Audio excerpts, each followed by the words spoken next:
Vous avez des conflits, des douleurs, des silences à briser. Dans Injusticia, la loi devient scène de vérité.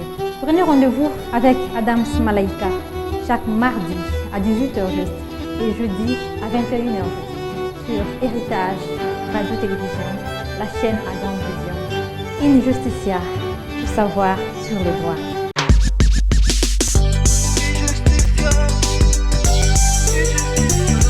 La plupart des innocents se retrouvent condamnés vis-à-vis à leurs droits parce qu'ils sont ignorants. Injusticia vous parle de droits, de ses obligations et de ses devoirs. Injusticia, il expose le droit. Injusticia, parce qu'ils sont ignorants. Injusticia vous parle de droits, de ses obligations et de ses devoirs. Injusticia, il expose le droit. Injusticia, une mission qui vous parle de droit. Il vous parle de droit. Les tribunaux du travail. Nous parlerons sur la compétence d'attribution et sur la compétence du tribunal du travail. Dans la compétence d'attribution, nous parlerons de la compétence d'attribution matérielle et de la compétence territoriale. En ce qui concerne la compétence de l'attribution matérielle, le Code du travail dispose que les tribunaux du travail connaissent les litiges individuels pouvant s'élever à l'occasion de l'exécution du contrat de travail entre le travailleur et leur employeur. Les tribunaux sont compétents pour se prononcer sur tous litiges individuels relatifs en convention collective ou aux arrêtés en tenant lieu.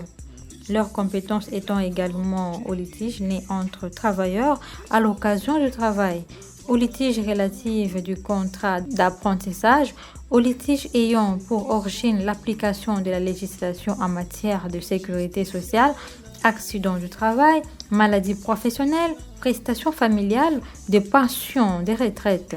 La compétence territoriale, quant à elle, reconnue au tribunal du lieu du travail selon le terme du Code du travail. Par ailleurs, en dehors des conflits relatifs aux différents individuels et collectifs du travail, les différends liés à l'interprétation de la loi portant code de sécurité sociale sont portés également devant les tribunaux du travail. Le tribunal du travail a une composition échevinale dont la formulation se présente comme suite. Un magistrat président nommé par décret en conseil de ministres sous proposition du conseil supérieur de la magistrature, un assesseur travailleur, un assesseur employé choisi sur la liste arrêtée par le ministre chargé du travail. Enfin, un secrétaire greffier désigné par arrêté du ministre chargé de la justice. Si vous êtes à l'étranger, nous sommes à Lubumbashi. Mesdames, mesdemoiselles et messieurs, bienvenue sur Injusticia, tout savoir sur le droit. Aujourd'hui, nous recevons pour vous Monsieur Hakim Mapuna Pokoso, juge au tribunal de travail à Lubumbashi, à qui j'ai dit bonjour, Monsieur Hakim. Bonjour, madame. Bienvenue sur Injusticia. Merci beaucoup, merci. Nous parlerons aujourd'hui sur la rupture du contrat de travail. Comment comprenez-vous ces thèmes? La rupture du contrat de travail veut simplement dire la fin des relations du travail. Donc les relations qui lient l'employeur à son employé. Il n'y a que ça. Voilà. Alors, qu'est-ce qu'un contrat de travail? Bien, le contrat de travail, c'est un contrat qui met en phase des parties. De l'autre, l'employeur qu'on appelle communément la partie économiquement forte. Et de l'autre, l'employé. Donc, les travailleurs qui, au fait, les salariés.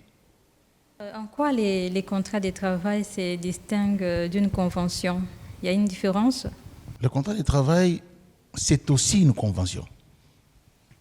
Parce que la convention, comme dit la loi, le code civil, parce qu'il n'y a rien qu'on invente. Le code civil dit que la convention, c'est au fait c'est lien qui met deux personnes ensemble. La convention, dans le code civil, à noter, Zaïrois ou Congolais, la convention est valable si le consentement a été donné par erreur ou s'il a été escroqué par violence ou surplus de dol. La convention, c'est le consentement de la partie qui s'oblige et aussi l'autre qui accepte. Donc il y a deux parties dans une convention. Ça peut être, quand je dis des parties, c'est-à-dire des parties différentes. Mais ils peuvent être même plusieurs. Et la particularité avec les contrats de travail est que dans cette convention qu'on appelle contrat de travail, il y a un patron et il y a un salarié. Alors que dans d'autres conventions, ça peut être une convention entre moi et toi, dans une convention des ventes, tu as une parcelle, moi je viens avec l'argent, c'est une convention que nous allons signer. Moi je te donne l'argent et toi tu me donnes pour me céder les titres parcellaires. Mais la convention qu'on appelle contrat de travail, celui-là met en phase un travailleur et un patron. L'autre fournit les services et l'autre, l'un paye les salaires. C'est un peu ça le contrat de travail. Est-ce que les contrats de travail doivent être écrits? Peut-il y avoir aussi un contrat de travail verbal? Dans la plupart des temps, la loi oblige que ce soit écrit. Mais il y a aussi, la loi admet aussi que ce soit verbal. La plupart des temps, les contrats sont verbaux.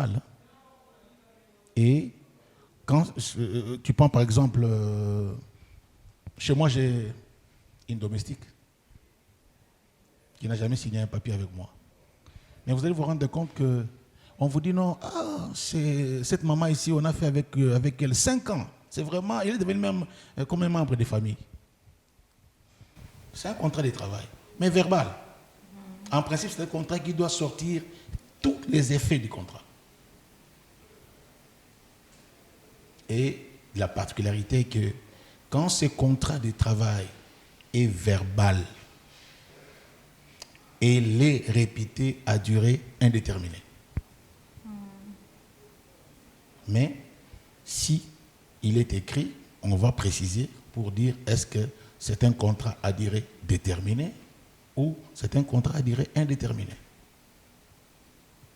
C'est un peu ça la différence. Mais la loi prévoit que ce soit par écrit. Mais ça peut aussi arriver que ce soit par verbal. Parce que la plupart des patrons aujourd'hui, des fois, par malice, ils ne veulent pas faire signer les documents aux travailleurs pour se dire qu'il peut les renvoyer quand il veut. Mais non. Devant la loi, ce contrat-là qui est non signé, mais pour lesquels les travailleurs et l'employeur sont entendus sur des clauses. Les travailleurs fournissent son travail et les patrons payent. La loi dit que c'est un contrat répété à durée indéterminée. Est-ce que la loi prévoit les conditions pour qu'il y ait la rupture du contrat de travail? Bon, les conditions sont les conditions qu'on trouve dans tout ce qu'il y a comme convention. C'est-à-dire quand il y a une violation, peut-être des dispositions contractuelles. Peut-être que l'employé ne se sent plus à l'aise dans cette entreprise, où l'employeur constate que le travail fourni par les travailleurs ne le satisfait plus. C'est en ce moment-là qu'on va parler des licenciements. On va parler de la démission. On va parler d'une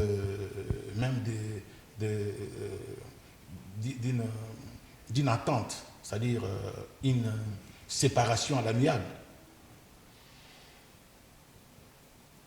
Les licenciements, c'est plus l'employeur qui constate que la confiance n'existe plus entre lui et son travailleur pour des raisons qu'il doit naturellement prouver et évoquer, peut mettre fin à ce contrat.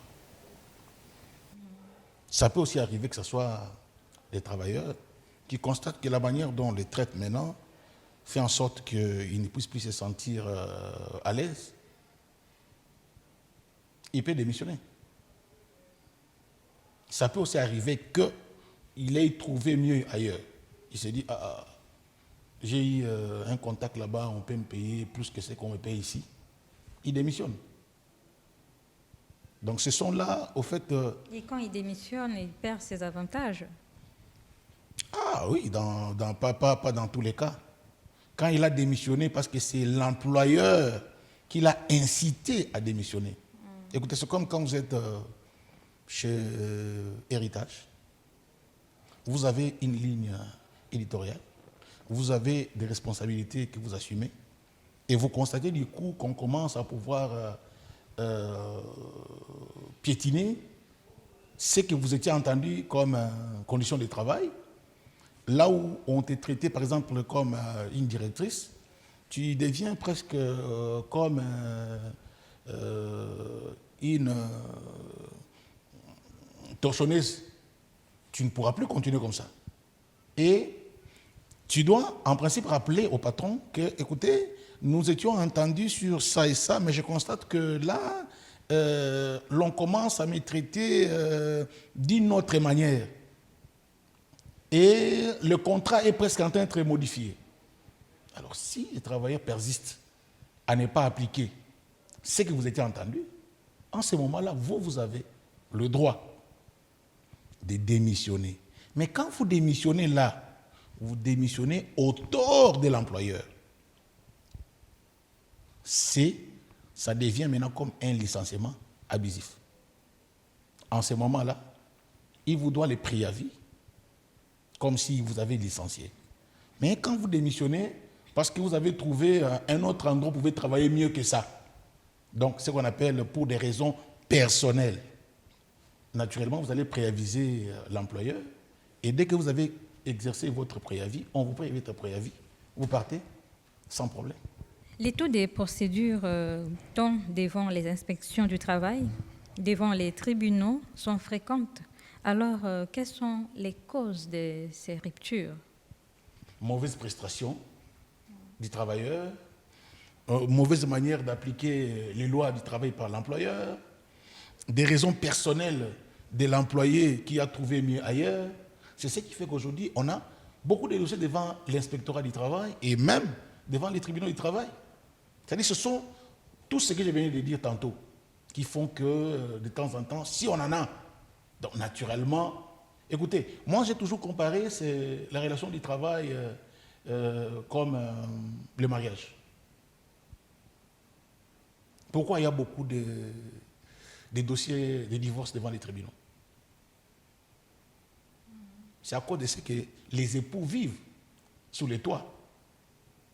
Et quand on ne sait plus faire route ensemble, la solution finale, c'est quoi? C'est de se séparer. C'est les divorces.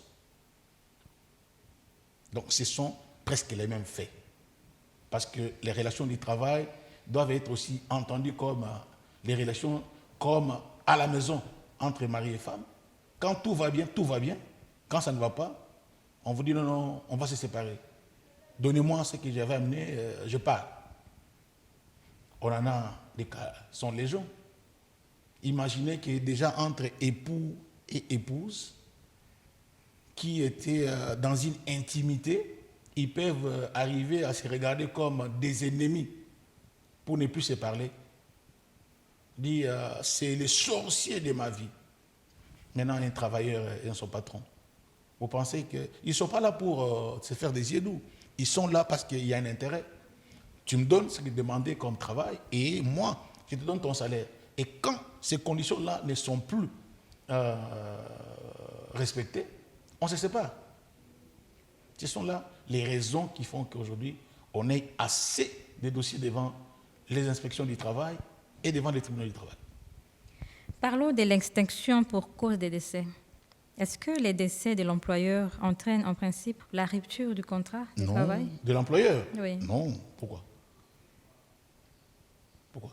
Est-ce que l'employeur, quand il meurt, la société ferme? Non. Les décès de l'employé, oui. Oui. Quand l'employeur meurt, les contrats prennent fin. Parce que les contrats est un tuto personnel. Les héritiers les héritiers de défunts peuvent continuer à percevoir les salaires de leur père. S'il y a des dus pour l'employé qui décède, on les doit. La loi le dit. On les doit. À la fin des relations du travail, les salaires ou tout ce qui est dit à l'employé doit être versé, si ce n'est pas à lui, aux survivants, aux héritiers. Mais la mort de l'employeur n'amène pas automatiquement la fin du contrat, à moins que la société, avec le départ de son propriétaire, puisse tomber en faillite. Là, c'est une autre procédure, mais ce n'est pas automatique. Mais pour l'employé, le contrat prend fin avec la mort. Et on organise l'héritage pour que ce que l'employé lui devait soit versé à son conjoint survivant ou alors aux survivants, les héritiers qui sont là, les enfants et consorts. Alors, après la rupture de contrat de travail, quelles sont les formalités administratives dont les parties sont soumises? Bon, après la rupture du contrat de travail, en principe, l'employé, si c'est l'employeur qui a l'initiative de pouvoir mettre fin au contrat de travail, il doit notifier à l'employé. De même, si c'est l'employé qui a pris l'initiative, comme nous avons dit par rapport à la démission, il doit aussi notifier. À telle enseigne que si ils ont des comptes à se rendre, c'est en ce moment-là maintenant qu'il faut faire tout ce que vous appelez chez vous des comptes finaux, mais que nous, on aime bien appeler les soldes de tout compte. Ces formalités-là sont ces formalités-là. On fait les soldes de tout compte. Je vais encore faire un parallèle par rapport au mariage.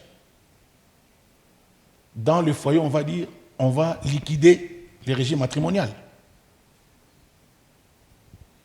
Parce que de temps en temps, les gens pensent qu'il n'y a que l'employeur qui doit, à la fin d'un contrat, de l'argent à l'employé. Ça peut aussi être le contraire. Ça peut aussi être que ce soit les travailleurs qui doivent de l'argent à l'employeur. C'est difficile à comprendre. Imaginez qu'au cours du contrat, vous aviez reçu un crédit maison qui devait être payé par votre travail. Et vous n'aviez jamais fini cette dette-là. On met fin au contrat.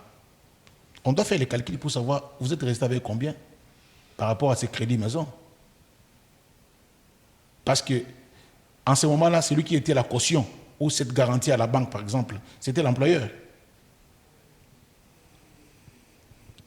C'est en fait toutes ces formalités-là qui font que quand on arrive à la fin, on doit aussi régler les comptes. On était ensemble, c'est vrai. Tu m'aimais, je t'aimais, c'est bon. Mais maintenant qu'on se sépare, tu me donnes ce qui m'est dit, je te donne ce qui t'est dit, et on se sépare. On commence à se regarder en route comme des amis, et puis on peut se saluer. Mais on n'a plus de compte à se rendre. Ce sont les formalités. Et on appelle ça, par tout le monde, des comptes finaux. Mais nous, on aime bien parler de solde de tout compte.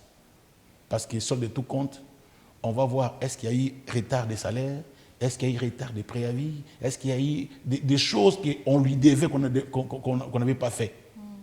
Et on fait tout ça ensemble et on remet à la personne avec qui on se sépare. Les relations sont terminées, donc on peut dire au revoir. On peut dire que la loi protège beaucoup plus l'employé que l'employeur. Oui, mais aussi l'employeur. Parce qu'il ne faut pas penser que parce que vous êtes travailleur, qu'à tout moment, vous allez avoir raison sur l'employeur. Non. La loi protège les deux.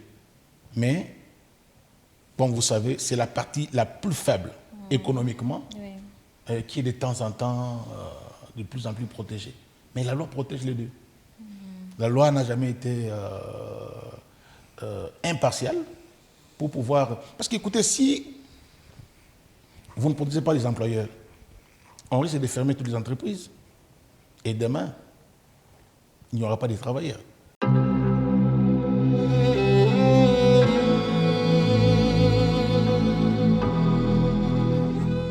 continuons toujours de parler du thème intitulé La rupture du contrat de travail avec comme invité Monsieur Hakim Mapuna Pokoso, juge au tribunal de travail d'El Lubumbashi. J'aimerais un peu savoir, est-ce que les salariés ont droit à l'indemnisation au chômage après avoir rempli les contrats de travail?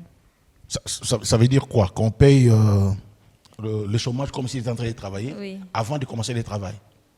Non, chez nous, ça n'existe pas. Je n'ai pas vu ça. Parce que les salaires, au fait, c'est la conséquence d'un travail fait. Vous avez rempli un contrat de travail, mais vous n'avez pas commencé à travailler. On va payer quoi? Donnez-nous un peu la différence entre une faute simple, une faute grave et une faute lourde. Est-ce qu'il y a une différence? Mais il y a des choses. Attendez, je vais voir un peu ce que Chizanga dit. Les fautes graves, comme le dit le mot lui-même, des fautes graves, légères. Les fautes graves, les fautes lourdes et les fautes simples. Non. Les fautes simples, les fautes graves, les fautes légères.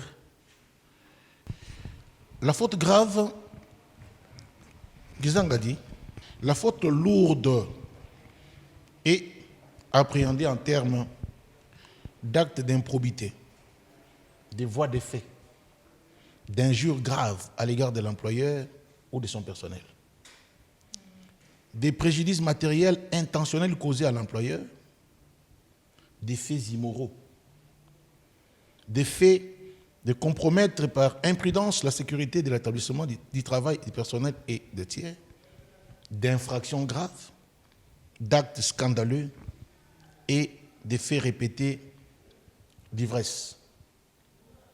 Ça, ce sont des fautes lourdes. Vous constatez que ça met réellement en péril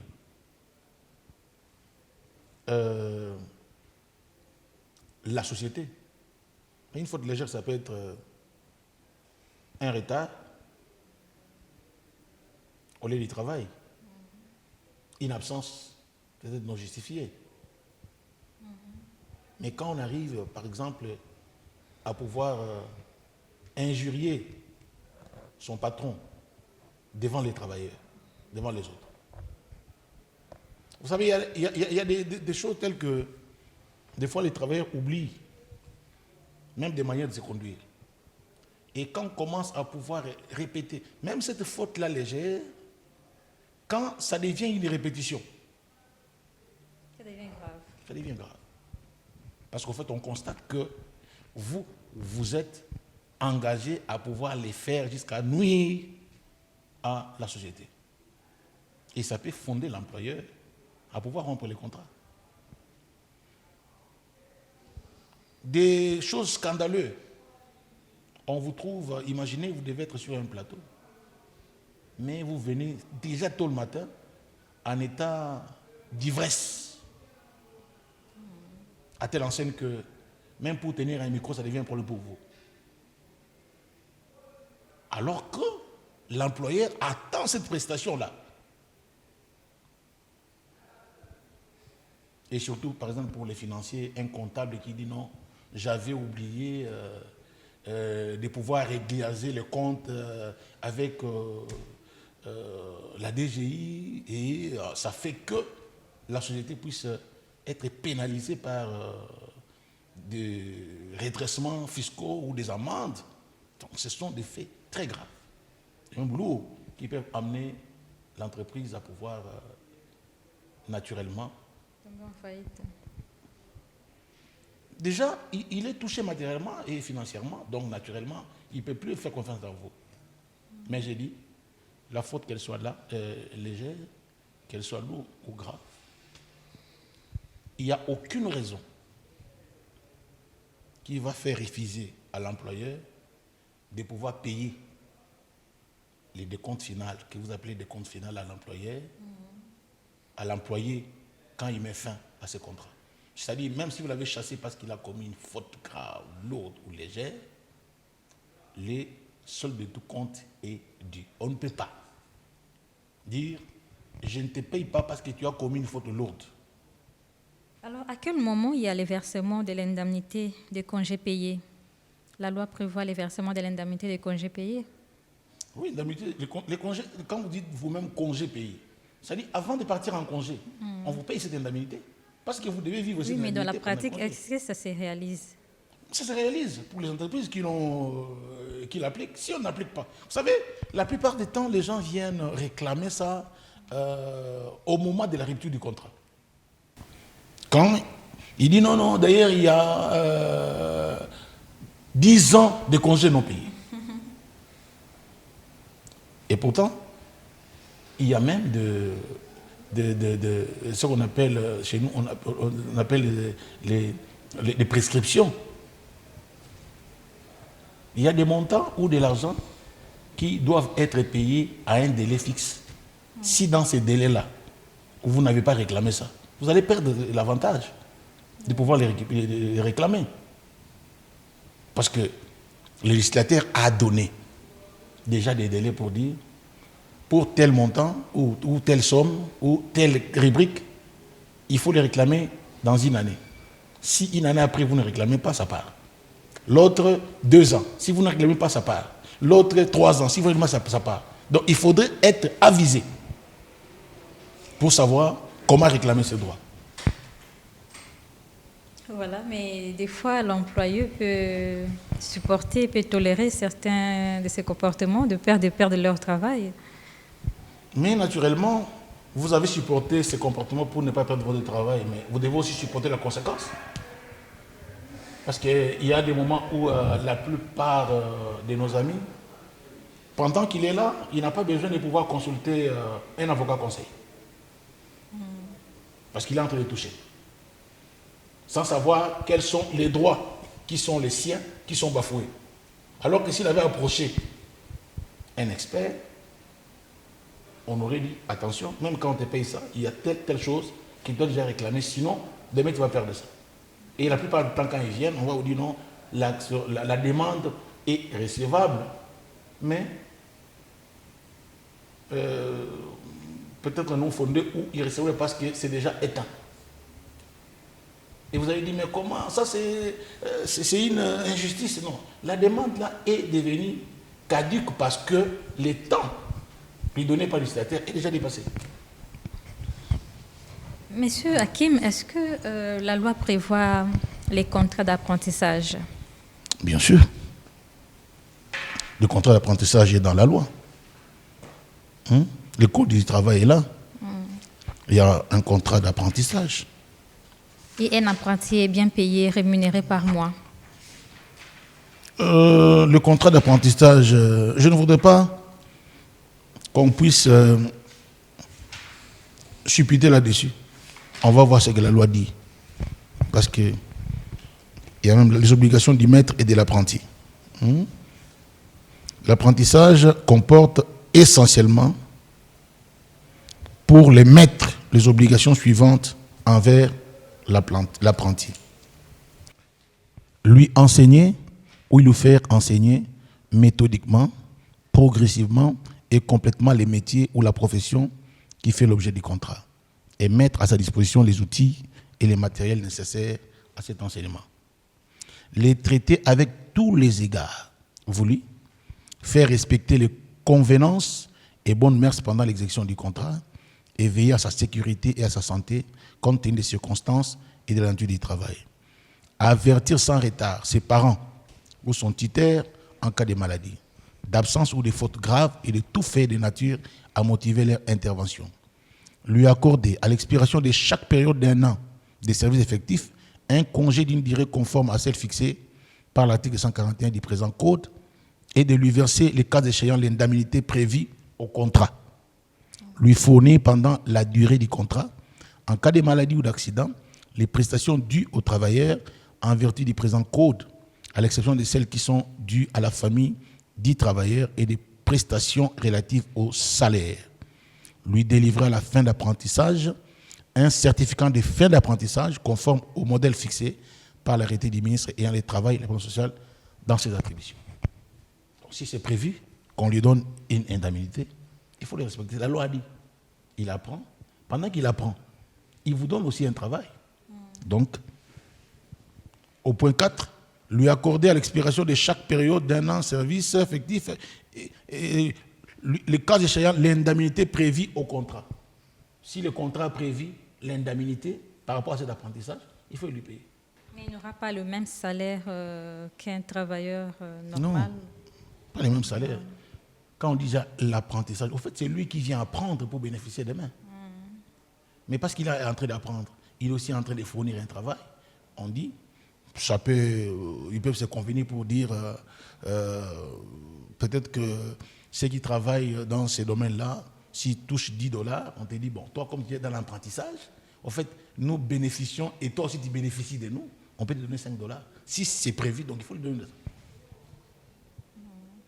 Est-ce que l'employeur peut modifier les contrats sans accord du salarié? La loi dit non. C'est une violation. Et ça peut même amener les travailleurs à pouvoir démissionner autour de l'employeur. C'est une manière de violer le contrat. Pour modifier, ils doivent encore se remettre ensemble pour pouvoir dire on modifie tel. Surtout, souvent, c'est les salaires. On modifie unilatéralement, on dit non, vous savez, ici chez nous, ou même les postes. Moi, j'ai eu un cas où quelqu'un était chef d'agence, engagé, chef d'agence, et on l'envoie quelque part comme percepteur. Il dit non, vous avez modifié les contrats. Et pour ça, il a démissionné autour de l'employeur. Et nous lui avons donné raison. Ces agents-là, les percepteurs, c'est lui qui les gérait hier. Et tout à coup, ils deviennent des collègues. Alors que lui, c'était le chef qui donnait des ordres. C'était un changement unilatéral. Et il avait droit à pouvoir être réparé. Je crois que la loi nous permet de pouvoir, ça, c'était une manière de violer les dispositions contractuelles. Est-ce qu'il y a des procédures prévues par la loi concernant les licenciements? La procédure, comme j'avais dit, je crois, au début, on ne licencie pas comme on veut. Pour licencier quelqu'un, nous avons dit, il doit y avoir des raisons ou des motifs valables. La loi a laissé l'attitude. Il peut y avoir des blâmes, des mises à pied, naturellement, c'est-à-dire il y a des fautes, il y a des choses pour lesquelles on dit il faut peut-être blâmer. Mais il y a aussi des fautes commises qui amènent l'employeur à licencier directement l'employeur. Mais même quand il licencie, quand on dit licencier immédiatement l'employé, la loi, j'étais avec Zangui Ilunga Kasongo, il dit, même quand on licencie immédiatement, l'on doit donner aux travailleurs le temps de se défendre des faits lui reprochés. Même quand c'est grave. L'on doit l'entendre, même sommairement, si procès verbal.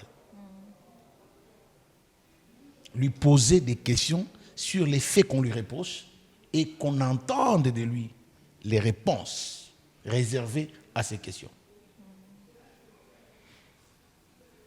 Un employeur qui s'hasarderait à pouvoir, non, il a commis une faute grave et qu'on sort, sans l'entendre, même sommairement, a violé la loi. Et ces licenciements-là sera qualifié d'abusif. Donc il doit venir saisir la justice, les tribunaux de travail? Non, il doit l'entendre sur procès verbal. Dans chaque entreprise, il y a des DRH. Hein? Oui. On vous met à sa disposition. On doit vous dire, vous venez de faire ça, ça et ça. Donnez-nous votre version des faits. Pourquoi? Non, je n'ai pas fait, j'ai fait, je n'ai pas fait. Et ce PV doit être signé entre les verbalisants et les verbalisés, c'est-à-dire l'employé. Et avec ça, l'employeur peut licencier. Et quand ces éléments sont dans le dossier, on pourrait l'opposer à l'employé pour dire non. On avait dit que vous aviez, par exemple, triché, on vous avait entendu, vous étiez passé aux aveux et l'employeur vous a licencié. Mais quand il n'y en a pas, même s'il avait fait, mais vous, par précipitation, vous ne l'avez pas entendu, les droits de la défense restent sacrés, même quand la faute est commise. Il faudrait, naturellement, prendre le temps de pouvoir entendre l'inculpé, ou pas l'inculpé, le fautif, pour pouvoir, les moments venus même, fonder la conviction du juge.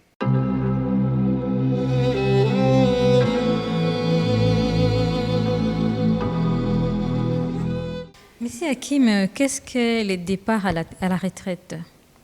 Et quand est-ce qu'il y a la mise à la retraite? Le départ à la retraite, je crois que la loi a fixé. Aujourd'hui, combien de temps faudrait-il être en fonction, en train de travailler, ou l'âge qui peut amener quelqu'un à la retraite? Et il y a aussi des moments où, c'est-à-dire, vous avez atteint les temps fixés par la loi pour pouvoir être travailleur. La retraite, en fait, c'est le repos. Vous avez assez travaillé, maintenant, reposez-vous pour attendre le départ ou le retour à la maison, comme on dit chez les chrétiens. Parce qu'il y a un certain moment où le corps ne peut plus répondre pour continuer à travailler. Est-ce que la retraite doit être payée? C'est une retraite. Quelqu'un qui vous a rendu des services pendant toute sa vie, il n'était que chez vous. Mais quand il va se reposer, il ne va plus travailler. Il n'aura plus de salaire. Voilà pourquoi il y a ce qu'on appelle les pécules ou l'indemnité de retraite, pour qu'il aille s'organiser pendant ses vieux jours, savoir comment vivre. Mais vous savez, aujourd'hui, avec le temps, des fois même, c'est l'individu lui-même qui dit « je demande cette retraite », ce qu'on appelle des retraites anticipées. Donc c'est un peu aussi une autre manière de mettre fin au contrat de travail. Y a-t-il un âge donné pour aller à la retraite? Alors je crois que la loi chez nous a mis à 65 ans. Ce n'est pas 80? Non, pas 80, je crois que c'est 65 ans, pas 80, c'est trop. Je crois qu'aujourd'hui, on a, sauf erreur de ma part, on a uniformisé, même pour l'homme et la femme, je crois que c'est 65 ans d'âge et puis je crois 35 ans de service. Il y a ceux qui ont déjà atteint 70 ans, continuent de travailler? Non, ils doivent aller en retraite. Je crois maintenant c'est à 65 ans, je ne pense pas que c'est 70. Il s'agit des entreprises privées ou des entreprises publiques? Ça, c'est la loi. La retraite, c'est la loi. C'est la loi, ça s'applique à tout. À toutes les entreprises? Oui, c'est la loi. D'accord. Donc vous n'allez pas, parce que vous êtes mining, vous allez prendre quelqu'un de 80 ans. D'abord, quand il a 80 ans dans le mining, il va faire quoi? Il va commencer à dormir chaque jour. À tout moment. On doit être assez lucide, assez fort pour pouvoir travailler. Monsieur Hakim, nous sommes pratiquement arrivés à la fin de cette émission. Pouvez-vous nous résumer en lingala, si possible, les thèmes de notre émission du jour? Et la rupture du contrat de travail. Donc, dans le souka, il y a boyokani entre patron na mosali na ye. Bango mibale basignaki oyo abengaki contrat. Na contrat wana moko aza patron, moko aza mosali. Kaka ndenge ozane na ndako na yo wana, oza na domestique, yo nde patron. Soko oyebaka te, yo nde patron ya mwana mosala na yo wana. Peut-être opesa ye papier te, okanza ondi oza na contrat te, boza na contrat de travail. Et mwana mosala wana, soki mokongoso obengani ye na ndenge ya bulu yeke, akoki pe okende pa inspecteur du travail pour bano, abengani nga abusivement, afuta ngai ba dommage et intérêt. Parce qu'il y a personne qui raison te ya ko bengana ngai. Contrat ngo e musupe sila ka mutabino na lembi na ngai boluka travailleur mususu. Na seka ki lobi na pourquoi lobi zaki le 21 to futaki travailleur na biso na ndako. Na pourquoi abengi madame pour c'était boluka mususu. Nga na lembi na osasu musala te. A démissionné na pour des raisons personnelles. Contrat ici. Monsieur ezali au sali faute. Batindi yo kende otika carburant na station. Na nzela yo fungoli tank. Ba moni oyibi 20 litres. Patron abi, c'est une faute grave. Et alongoli musala. Voilà ba relation nyo soné sala kende na lobaki. Eza lokola mwasi na mobali na libala. Aussi longtemps que bozo yokana. Libala wana eko continue. Mais mokolo moko awosala eloko espèce muninga te. À moins que muto akufa bokolo bate toka bwana. Nde babengi divorce. Et na suka na yango bokozala obligé bokabola. Biloko zai na ensemble. Nde to bingi awa de compte final ba pesio mwandambo zaki ba pesa yo et puis ok. Donc ezane bandeli toye toyokani to signé to sala mosala ensemble soki lobby eloko mo etambolité côté à patron to côté ya monta mosala relation avec aussi là de babengi kosuki ça contrat de travail wana. Donc la rupture du contrat de travail na lobby et cause à licenciement et cause à démission et vous avez boyokani te toka bwana na bolamu na opeso oyo okende ok opesier et pas kei. Donc ce qu'on appelle séparation à l'amiable. C'est un peu le contour de ce qu'on appelle les différents modes ou différentes modes de rupture du contrat de travail ou la fin des relations de travail entre l'employeur et son employé.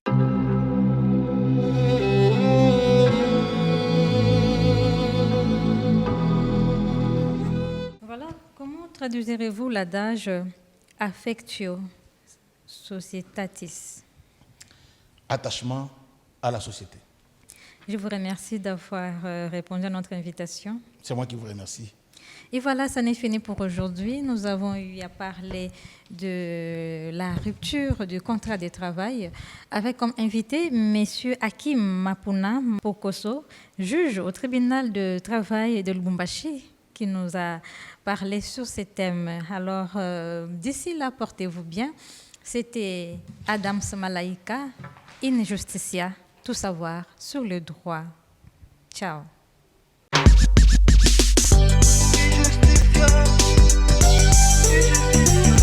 plupart des innocents se retrouvent condamnés vis-à-vis à leurs droits parce qu'ils sont ignorants. Injusticia vous parle de droits, de ses obligations et de ses devoirs. Injusticia, il expose le droit. Injusticia, parce qu'ils sont ignorants. Injusticia vous parle de droits, de ses obligations et de ses devoirs. Injusticia, il expose le droit. Injusticia, une mission qui vous parle de droit, qui vous parle